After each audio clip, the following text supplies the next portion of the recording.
Welcome to the Mike Litton Experience Podcast. Mike has over 31 years experience in real estate, finance, and investing. He's passionate about being a father, a teacher, a realtor, an investor, and a leader. Everyone has a story, and our passion is to help them tell it. And now, introducing the host of the Mike Litton Experience, Mike Litton. So what can you expect from the Mike Litton Experience? You can expect stories that will inspire, motivate, advice that will sharpen your focus, and expert information on real estate, finance, and market conditions.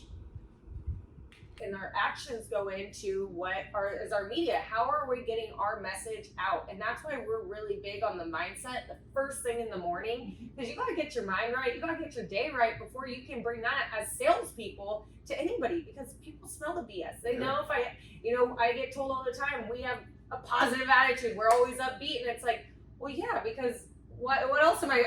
You're not going to call me and be like, hey, Mike, what's up? Yeah, I'm just, today's just not the day. I'm going to be like, what's up, Mike? Like, how's it going? What's going on today? And so that's how we are able to help our clients and our people in our coaching program, is how to get your mind right before you can go help others. Because you called it the miracle morning one time. Mm-hmm. Yeah. Yep. Right? Well, it's a big deal. It is. It's how you start your day, right?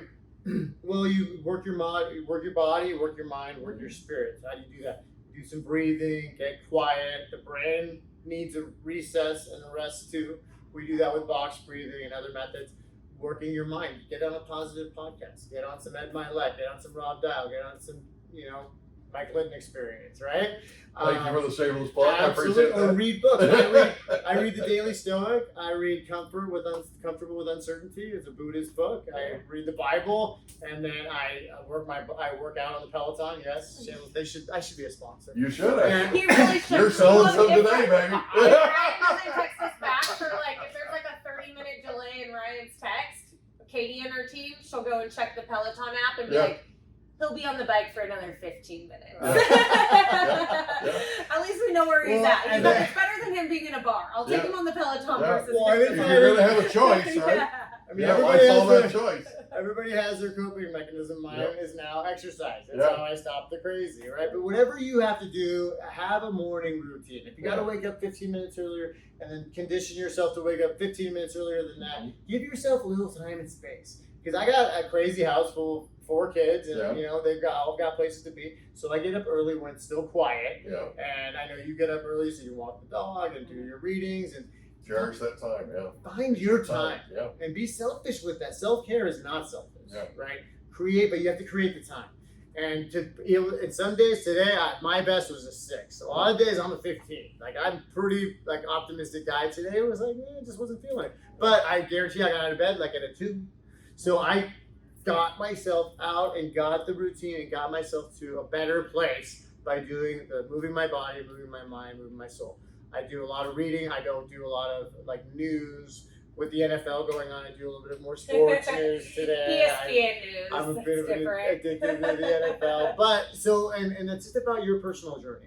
And I think that if you can counteract what the world is offering up right now, which is just a steady pipeline of negativity, fear tactics, fear mongering all around you. And it's just such a powerful thing to think about. What lens are you looking through? Because you go looking forward with what you go looking with, right? If I look through a lens of gratitude, I have a gratitude practice in the morning, and I'm happy and stoked about what I got right now, I'm attracting more of that stuff into my life, from the universe, from Santa Claus, whatever you want to call it.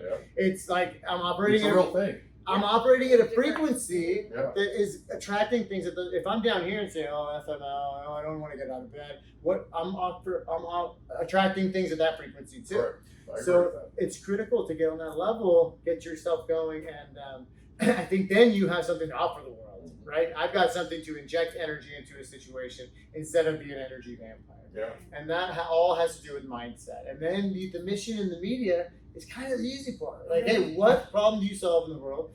How can you help people at a high level? And then how can we broadcast that solution to as many people as possible? Right. And that's what we help people do. And we hold them accountable, making sure they're doing it.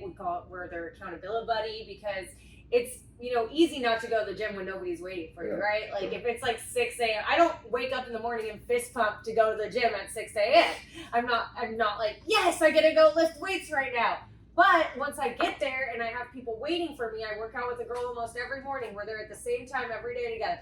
I'll have a better chance of showing up knowing somebody's there waiting for me. Right. And as entrepreneurs, as people, it could be lonely out there. You feel like, who else is doing this? Like you're on an island. Like you're on an island. So if you have somebody that can say, I made, like him and I, we go back and forth, like I made this many calls a day. Or I'll see him slacking and I'm like, where are you at on your calls? Like we'll step it up. Or we have good banter back and forth, but we know that we have to make those calls, or we have to do our DMs, or we have to do our videos to get our message out there. Because if we're not telling the message, who else is? You know, we have to be the one. So as salespeople, entrepreneurs, we help identify what conduits to get that message out and who to reach out to and what to say, the scripting, and how many numbers should you be hitting a day. If you have a certain income goal you want to make, we go back and we look at, okay, well, it needs this many contacts to make this amount of closes to get this much deal. So if you want to make this much money, we got to make this many calls a day. Right. So it's, you know, it's easy math. It's not hard, but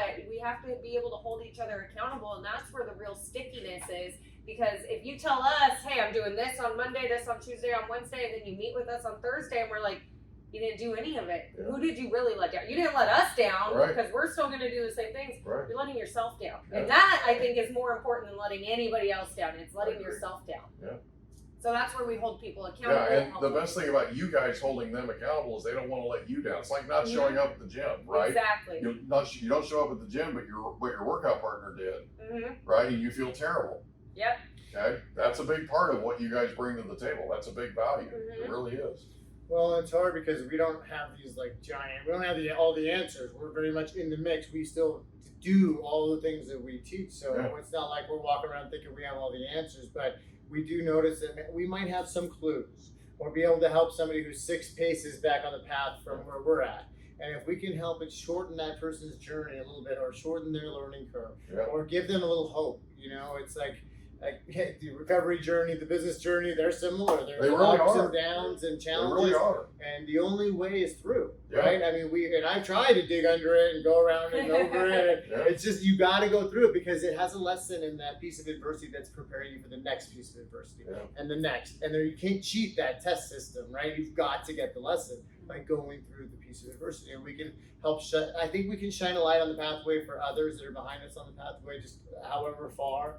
And then we still learn from those way ahead of us on the pathway, right? So we're in coaching. We believe in coaching. Success leaves clues. I mean, some of the best, Tony Robbins has a coach. Oprah Winfrey has a coach. I mean, Tiger Woods has a coach, a golf coach, and tells him when he's messing up or what to change and what to tweak. So the best of the best even have coaches, because you always need that, I think, a little accountability aspect, that little push to get outside your comfort zone, because we know good is the enemy of great, right? Like if you think you're doing good, well, guess what? You're your own enemy, because there's so much more you can be doing outside your comfort zone. That's true. And so that's where we push each other to get outside our comfort zone. I remember the first time he looked at me and was like, hey, we're doing videos. I was like, you're crazy. Like, we're doing what? Like, At the time, a 25-year-old girl, and I said, yeah, we're doing videos, and we're going to do a lot of them. I said, don't worry, we're not going to watch any of them.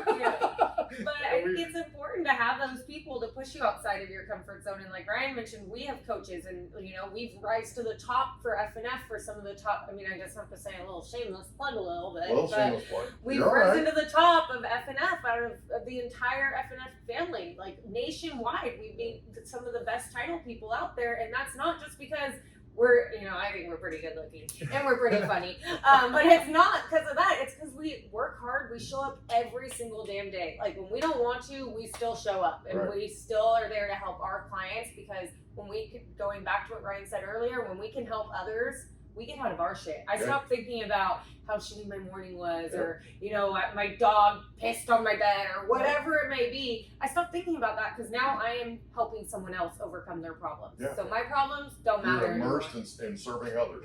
I think you said something along those lines when we were talking about your recovery, right? You're immersed in helping others, and you're focused on helping them. It's something bigger than you, right?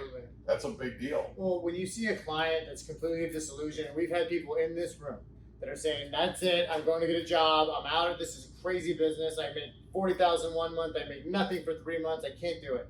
And we put simple systems into place, and we see the lights come on and go from disillusionment to hope. Mm-hmm. It's very much like seeing a new guy, working with them, and going from my life is over, I can't even envision a world without my, drink, my drug, whatever, pills. And then after 30 days, after 60 days, you see the lights come on, and they're like, maybe I can do this. Maybe I can live a normal life. And then, they get the heat off of them. They get 6 months, and then they get a year, right? 4 seasons without that drug of choice. Right. And man, I'll tell you, it's completely different people. Yeah. Like I want to go back to 7 years ago and just be like, dude, like talk to that version of myself. Yeah. But I don't get that luxury. But so I pour myself into being the best person I can be today, and helping as many of those other people get as many deals or get the help that they need to get through what's right in front of them. Well, that's the closest thing you can get to going back and talking to that person Yeah, 7 years, you're right. yourself 7 years ago. Yeah. That's the best you can do. That's the closest to it. Right. So, I mean, that's a big deal. Thank you. It's a big deal. You help enough get people, and give up yourself. I think karma's watching. I think whatever you call it is watching, and it comes back to you. Yeah. And you put out Sure. garbage out there, you put evil out there. Well, you got another thing coming. But if you put good and you help others, then you tend to you're okay. Things are going to be all right, right? And you help enough people, man, you can leave a mark. So that's what we're here to do. So we had a conversation the other day, you and I, and you mentioned to me that when COVID hit and they shut down all the gyms, you started running. Yeah. Every day. And you couldn't, and you ran more than you've ever run. And it was one of those things where it gave you an opportunity to just get out of yourself, get out of your head, right? And get out and do something physical. I walked 136 miles in 30 days after COVID hit. Yeah. Because I had to get out. I was just climbing the walls. Oh my goodness. I was absolutely climbing the walls. And half of that distance was up a giant hill in Carlsbad, right? So you dropped some serious LBs too. Yeah, I did actually. I got in great shape. Yeah. The thing is, I never felt better, right? I never felt better because I got out and I got my blood flowing, I got sweat going, the whole thing, right? Got some fresh air, the whole deal. Got to where a lot of my neighbors, would look for me and wait outside their house to wave at me, kind of thing, like I'm a one-man parade or something. Weird. But it was one of those. It was kind of cool. People on their front porch drinking their coffee, Yeah. waiting for you to go by. Yeah, here comes mine. Yeah. So I was interviewing the mayor of Escondido this morning, and he said that he went on a mission with the Mormon Church. He went on a mission for 2 years. I said, great, where'd you go? He goes, Tulsa, Oklahoma. That's where I'm from, right? And he goes, the one thing that I noticed was they say hi to everybody. Whether you know them or you don't, you say hi to them. Like, that's exactly what my grandfather did in Oklahoma when I was growing up. And I used to ask him, Brandon, do you know all those people? He'd wave at them and say hi to them and all that kind of stuff for no reason whatsoever, right? And he's like, in California, they don't do that. It's true. They don't, right? And I'm constantly catching myself because I'll walk up to a perfect stranger and say hi to them. Yeah. We do. I'm the weirdo. I'm walking my dog every morning and Yeah. I see people. I'm like, hey, and they're like, I was just gonna say we do that. We do that all the time. Right. We do that all the time. My daughter Bella's like, Yeah. like so embarrassed. I'm like, Yeah. hey, how you doing? Hey there, how are you? My kids are too. They're like, Dad. I had a neighbor out front over the weekend I'd never met. I was walking my dog. He was like pulling weeds and I stopped and I was like, hey, how's it going? He's like, hey, how are you? And I was like, good, just enjoying this day. And he was like, where's the sun? And we went into a full-on conversation. I learned he bought the house from his aunt who had it. He only had to pay the loan on it. He got the house for like $600,000 on Sunset Cliffs, like has his family there. I'm like talking, now I know Dave. Like me and Dave are cool now. And What now, day was that? this was Saturday. I was in Sunset Cliff Saturday. Oh, if you saw me walking my little I dog. bet I missed you. You must have How could I miss Well, you? you would have missed out on that whole thing if you didn't just say hello. Yeah, and true. I walk every time I walk. If I make eye contact with someone, I smile and say hi. Yeah. Like that's it. Well, I know I would love Tulsa.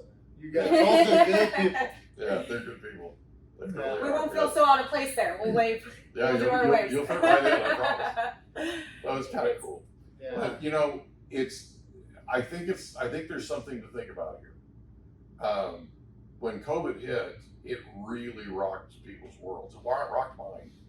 I mean, we went up to LA to get Madison, the baby.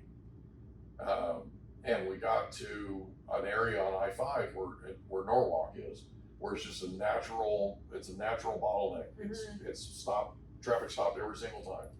We got up there and there was nobody else on the freeway but us.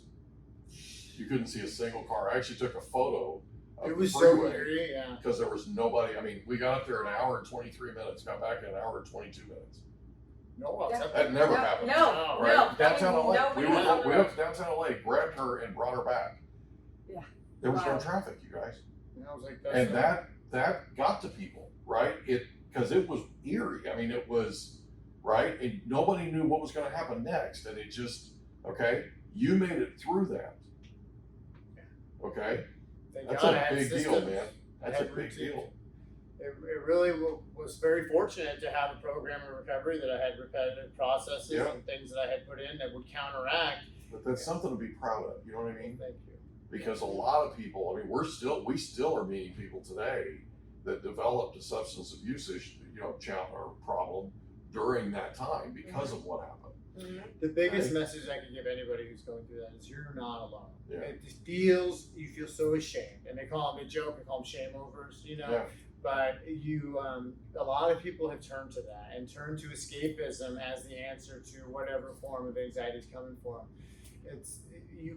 Seek help, talk about it, get it out of yourself, get it to others that care about you, because you don't have to live like that. I did for years. This made you a better person, but it also made you a better dad and a better coach and a better partner. Going through all this has been good for you. Yeah, well, thank you. And I hope that I can be of service to somebody. And I'll tell you what, there's a lot of people that need help out there, and we're in similar times. That's what sent me on my tailspin, and it's okay, just normalize it, talk about it, talk to anybody who'll listen, and that's what I did, and I stuck, and so many won't, and I'm just happy that I can be a resource to folks and to my family, and be of service to my family, and have a family. All of that was threatened in my business for sure. And I tell them all the time, learn this from my mistakes, because life's hard enough. Yeah. You're gonna make plenty of mistakes. Yeah. Don't make the same ones I did. At least check those off the list. Yeah, exactly. And there's a way through it, and there's a better and easier, softer way of doing it than having to deal with it. So the coaching company is Mindset Mission Media. Yeah. How do people get a hold of you? So let's say somebody's listening to the podcast and they need coaching. Everybody needs coaching, by the way. But let's say they're listening and they need coaching. How do they get a hold of you? You can email that right there. Okay. mindsetmissionmedia@gmail.com. Okay. That's all together. Just all together, super easy. Mindsetmissionmedia@gmail.com. That's Okay, right. cool. But we're also very easily accessible. Yeah. If you find us on Instagram, Facebook, DM us, message us, call it. Our cell phones are pretty much everywhere. You type in Ryan Lipsey or Haylie Collier, you've got our cell phones. We do make a point to make it very easy to find us. Yes. It's Haylie, right? You got it. Haylie. Yes, Haylie. Good job, But we want to help as many people as we can, because we really enjoy putting ourselves at service to others, and we have that's our biggest fulfillment, is when we have somebody win and we get to see that win and cheerlead that win. I don't think there's any substitute of happiness that I can find. Like when I have a client that's like, hey, we just got a deal off of one of your ideas, I'm like, I feel it inside. I'm like, yes, that is. And title is title. Like, we're not out here doing crazy things, but when we can help people overcome their challenges, especially in a market like this, we have no other kind of gratification. Like that is sincerely the best thing that I enjoy out of our coaching and what we do. I agree. Yeah. Thank you guys. Thank Thank you for being on the Mike Litton Experience. Hey, thanks for having us. Thank you for being so hot open seat and today. so vulnerable. I appreciate it. Okay, Thank you, I know Mike. you helped a bunch of people today. I know for a fact you did. I love you guys. We love you, Mike. Mindsetmissionmedia@gmail.com, baby. Thank you. Thank you. Love you. We hope you enjoyed another episode of the Mike Litton Experience. If you did, do us a favor, smash that subscribe button, tell your friends, family, and coworkers about our program, and wherever you get your podcasts, please leave us a rating. It helps us to connect with quality people just like you. And that's a wrap. Another episode of the Mike Litton Experience in the books. Reach out to Mike on Instagram at Litton Realty. Want to meet with Mike? Check out calendly.com/Rio760.